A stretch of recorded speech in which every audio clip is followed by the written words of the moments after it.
it's an interesting background because he really came from very modest roots. He was born in Paterson, New Jersey in 1918 in the house of his parents.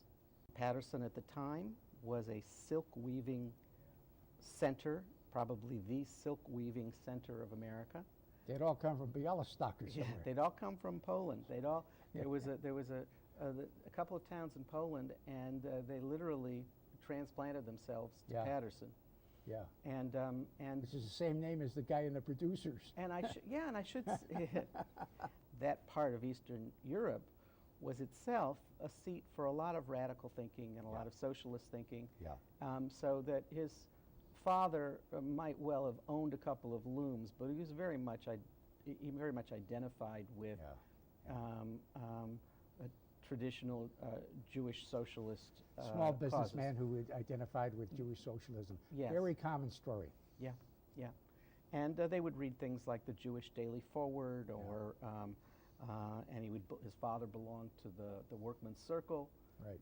So this was a fairly traditional story about what was going on, and the family subsisted pretty much, even though his mother, Phil remembered fondly that his mother made wonderful meals and that they never felt poor because she cooked so well and so forth. But they really didn't become secure economically until one of the people in the family, I think it was an uncle, who after Prohibition managed to get a license to sell liquor at a package store. Right. And Phil, growing up, worked jobs, and his father just basically working in a package store. To be able to sell liquor was a license to coin money. So anyway, he came from that kind of a socialistic background, and he went to CCNY. Another typical story.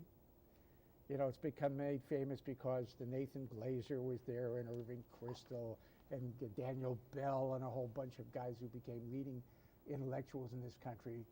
And it was famous for people arguing in the alcoves, and blah, blah, blah. And then he went to Harvard, and Harvard Law School was a real revelation to him, wasn't it? Yes. He said that, his education at City College had pretty much prepared him for hard education, although he says he was a loafer. He said to me that he really never had to work very hard because things came easily to him. But when he got to Harvard, all they did was work. Yeah.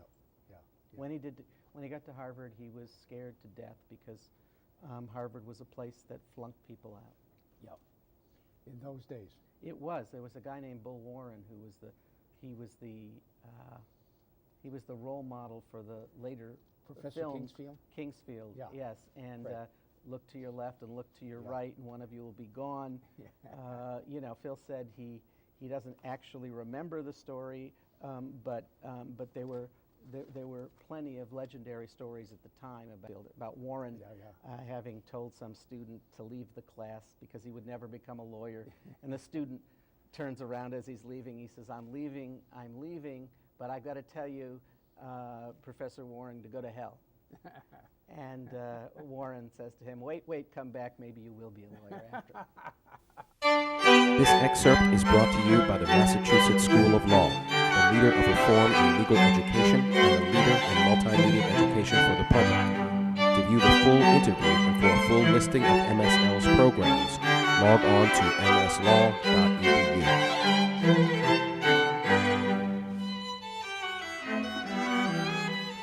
Welcome.